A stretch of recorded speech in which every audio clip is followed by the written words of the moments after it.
नमस्कार, मैं बीना और आप देख रहे हैं बिहार टिक्स बुलेटिन में जानेंगे देश दुनिया की 15 बड़ी खबरों के बारे में। चलिए एक नजर डालते हैं हेडलाइंस पर। मुख्यमंत्री नीतीश कुमार का बड़ा ऐलान, बिहार आने वाले छात्रों और मजदूरों को नहीं देना होगा ट्रेन का किराया। क्वारंटाइन सेंटर से जाते समय हर प्रवासी को कम से कम 1000 रुपए देंगे। बिहार सरकार का फैसला, प्रदेश में सिर्फ रेड और ऑरेंज जोन, कोई ग्रीन जोन नहीं है। बिहार में माध्यमिक शिक्षकों की हड़ताल खत्म, हड़ताल के दौरान का मिलेगा वेतन। बिहार के डीजीपी की मजदूरों से अपील, कहा लॉकडाउन और सोशल डिस्टेंसिंग का करे पालन। लॉकडाउन के बीच शुरू होगी बिजली की मीटर रीडिंग। 1.5 महीने बाद नीतीश सरकार ने बिहार में सर्वदलीय बैठक बुलाई। लॉकडाउन के बाद हाईकोर्ट में एलपीए दायर करी गई बिहार सरकार, शिक्षक नियोजन प्रक्रिया शुरू करने की तैयारी। यूपीएससी सिविल सर्विस प्री परीक्षा स्थगित, नई तारीख 20 मई के बाद होगी घोषित। जल्द शुरू होगा मैट्रिक की कॉपियों का मूल्यांकन, मई के अंत तक रिजल्ट की संभावना। मुस्कुराएगा इंडिया की तर्ज पर एनआईटी पटना के छात्रों ने बनाया वीडियो, तेजी से सोशल मीडिया पर हो रहा है वायरल। और अब देश दुनिया की प्रमुख खबरों पर नजर डालते हैं। एनआईएम के वर्चुअल समिट में वीडियो कॉन्फ्रेंसिंग के जरिए शामिल हुए प्रधानमंत्री नरेंद्र मोदी। सीआरपीएफ की पेट्रोलिंग पार्टी पर आतंकी हमले में 3 जवान शहीद, 1 आतंकी ढेर। 3 दिन पहले हंदवाड़ा में भी एनकाउंटर में कर्नल और मेजर समेत 5 शहीद हुए थे। थल सेना प्रमुख बोले, जब तक पाकिस्तान आतंकवाद की नीति नहीं छोड़ता, हम सटीक जवाब देना जारी रखेंगे। अरविंद केजरीवाल ने कहा, दिल्ली को फिर से खोलने का आया वक्त, कोरोना के साथ जीना सीखना होगा। दिल्ली में ई रिक्शा मालिकों को भी मिलेगी 5000 रुपए की सहायता राशि। अमेरिकी विदेश मंत्री माइक पॉम्पियो का दावा, वुहान की लैब से पैदा हुआ कोरोना वायरस, हमारे पास है पर्याप्त सबूत। और अब समाचार विस्तार से।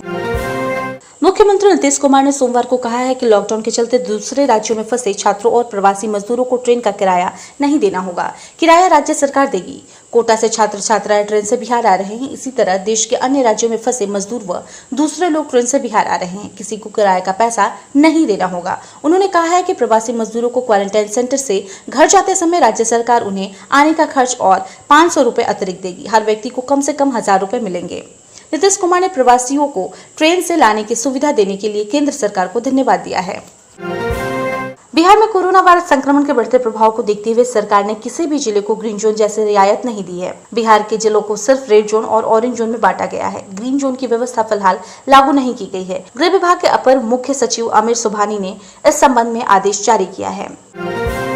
माध्यमिक शिक्षकों के बिहार में हड़ताल खत्म हो गई है। माध्यमिक शिक्षक संघ और शिक्षा विभाग के साथ हुई बातचीत में यह हड़ताल खत्म करने का फैसला लिया गया है। माध्यमिक शिक्षक संघ ने हड़ताल खत्म करने की घोषणा कर दी है। हड़ताल के दौरान का वेतन शिक्षकों को दिया जाएगा। हड़ताल के दौरान जिन शिक्षकों पर कार्रवाई हुई थी उनको भी वापस लिया जाएगा।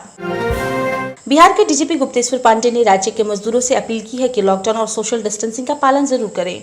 इसके अलावा जिन लोगों की स्क्रीनिंग या फिर जिन्हें क्वारंटाइन सेंटर में रखा जा रहा है वो डॉक्टर और स्वास्थ्य कर्मियों का सहयोग करें। डीजीपी ने वीडियो मैसेज जरिए ये बातें कही। कोरोना के कारण जारी तीसरे चरण के लॉकडाउन में मिली रियायतों के तहत बिहार में बिजली मीटर की रीडिंग शुरू हो गई है। केंद्र सरकार ने बिजली के कामों को प्रतिबंधित श्रेणी में नहीं रखा है, जिसके बाद एक बार फिर से बिजली मीटर की रीडिंग शुरू करने का फैसला बिजली कंपनी ने लिया है। लेकिन कंपनी ने रीडरों को सावधानी बरतते हुए रीडिंग करने का आदेश दिया है।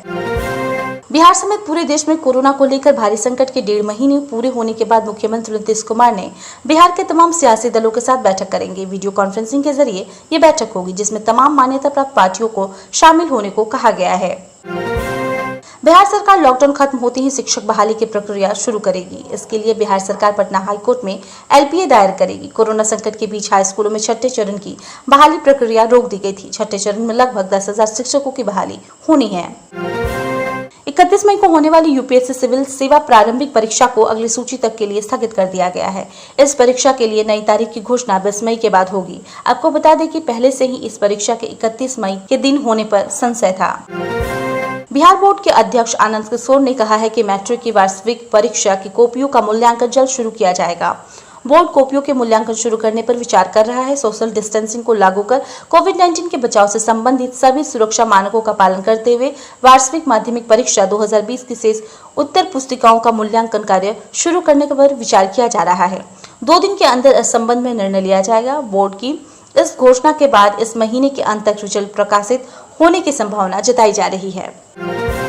लॉकडाउन के तीसरे चरण के आरंभ होते ही एनआईटी से सिविल इंजीनियरिंग कर चुके छात्र केसरी गौरव और उनके कुछ सहपाठियों ने मिलकर मुस्कुराएगा इंडिया के तर्ज पर एक वीडियो तैयार किया है। ये वीडियो फेसबुक, इंस्टाग्राम और यूट्यूब जैसे सोशल मीडिया पर तेजी से वायरल हो रहा है। प्रधानमंत्री नरेंद्र मोदी गुट निरपेक्ष देशों के वर्चुअल सम्मेलन में वीडियो कॉन्फ्रेंसिंग के जरिए शामिल हुए। यह सम्मेलन ऐसे वक्त पर हुआ जब पूरी दुनिया कोरोना वायरस संक्रमण की चुनौतियों का सामना कर रही है। NAM के सदस्य देशों के साथ पीएम नरेंद्र मोदी की कोरोना के खिलाफ जंग और इससे निपटने पर चर्चा हुई। हंदवाड़ा के काजीबाद इलाके के पास सोमवार को CRPF की पेट्रोलिंग पार्टी पर आतंकियों ने हमला कर दिया। सुरक्षा बलों ने तुरंत हमले का जवाब देते हुए एक आतंकी को ढेर कर दिया। हालांकि इस हमले में 3 जवान शहीद हो गए जबकि 7 घायल हुए हैं। हमले के बाद CRPF ने इलाके को सील कर दिया है। इसमें इलाके में आतंकियों की छानबीन की जा रही है। इस बीच आतंकवादियों ने श्रीनगर के बाहरी इलाके में नौगाम के वागुरा इलाके में भी CRPF की पेट्रोलिंग पार्टी पर हमला किया है। इस हमले में CRPF का जवान घायल हुआ है। सुरक्षा बलों ने इस इलाके को सील कर दिया है। आपको बता दें कि हंदवाड़ा में शनिवार रात हुए एनकाउंटर में सेना के 21 राष्ट्रीय राइफल्स के commanding officer colonel Ashutosh Sharma समेत 5 जवान शहीद हो गए थे। थल सेना प्रमुख जनरल मनोज मुकुंद नरवणे ने कहा है कि पाकिस्तान अब भी भारत में आतंकवादियों को धकेलने के अपने अदूरदर्शी और तुच्छ एजेंडे पर काम कर रहा है। उन्होंने कहा है कि जब तक पड़ोसी देश आतंकवाद की अपनी नीति नहीं छोड़ता, हम उचित और सटीक जवाब देना जारी रखेंगे। मुख्यमंत्री अरविंद केजरीवाल ने कहा है कि दिल्ली को फिर से खोलने का वक्त आ गया है। लोगों को कोरोना वायरस के साथ रहने के लिए तैयार रहना होगा। उन्होंने लॉकडाउन के तीसरे चरण के दौरान रेड जोन के लिए केंद्र द्वारा निर्धारित सभी छूट राष्ट्रीय राजधानी में लागू करने की घोषणा की। वहीं केजरीवाल ने कहा है कि मंत्रिमंडल ने सार्वजनिक वाहन चालकों की तरह सभी ई-रिक्शा मालिकों को भी 5,000 रुपए की वित्तीय सहायता देने का तय किया है। अमेरिका के विदेश मंत्री माइक पॉम्पियो ने कहा है कि कोरोना का वायरस चीन की साजिश का नतीजा है। पॉम्पियो ने कहा है कि हमारे पास इसके पुख्ता सबूत है। यह वायरस वुहान से ही आया है। माइक पॉम्पियो ने भी ये भी आरोप लगाया है कि चीन के पास कोरोना को रोकने का मौका था, लेकिन उसने जानबूझकर ऐसा नहीं किया।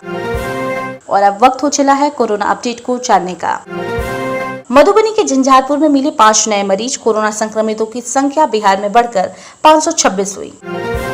बिहार में कोरोना संक्रमितों की संख्या बढ़कर 526 हो गई है। सोमवार को 9 नए मरीज मिले, जिसमें से 5 मधुबनी जिले के झंझारपुर के हैं। 8 साल के एक बच्चे को भी संक्रमण हुआ है। मधुबनी में कोरोना संक्रमितों की संख्या 23 हो गई है। बेगूसराय के मरंची, बछवाड़ा और भगवानपुर में 2 लोगों की रिपोर्ट पॉजिटिव आई है। पश्चिम चंपारण जिले में सनाचरी योगापट्टी की 19 साल की एक युवती को संक्रमण हुआ है। समस्तीपुर के विद्यापति नगर के कोरोना का एक मरीज मिला है। आपको बता दें कि रविवार को 36 नए मरीज मिले थे। देश भर में कोरोना के 42,836 मरीज। अब तक हुई 1,379 मौतें। भारत में विदेशी नागरिकों सहित कोरोना वायरस महामारी से संक्रमित होने वालों की संख्या सोमवार को बढ़कर 42,836 हो गई है। स्वास्थ्य मंत्रालय ने सोमवार को जारी आंकड़ों में कहा है कि देश में कोविड-19 संक्रमण के चलते 1389 मौतें हुई हैं और वर्तमान में कुल 29,685 व्यक्ति महामारी से संक्रमित हैं। वहीं पिछले 24 घंटे में कोरोना के 2573 नए मामले सामने आए हैं, जबकि 83 लोगों को इस वायरस की वजह से अपनी जान गंवानी पड़ी है। पिछले 24 घंटे में कोरोना से संक्रमित 692 लोग स्वस्थ हो चुके हैं। और अब समय आ गया है क्वेश्चन आवर का। हमारा आज का प्रश्न है, भारत के थल सेना प्रमुख कौन है? आप हमें अपने जवाब कमेंट बॉक्स में कमेंट कर बता सकते हैं। सबसे पहले जवाब देने वाले 5 लोगों का नाम मैं कल के बुलेटिन में लूंगी। ऐसे ही महत्वपूर्ण खबरों को जानने के लिए देखते रहें बिहार टिक्स। अगर आपने हमारे चैनल को सब्सक्राइब नहीं किया है तो उसे सब्सक्राइब कर लें, उससे लाइक और शेयर भी जरूर करें और हाँ, हमारे फेसबुक पेज को भी जरूर लाइक करें। मुश्किल की इस घड़ी में अपना बहुत ख्याल रखें। धन्यवाद।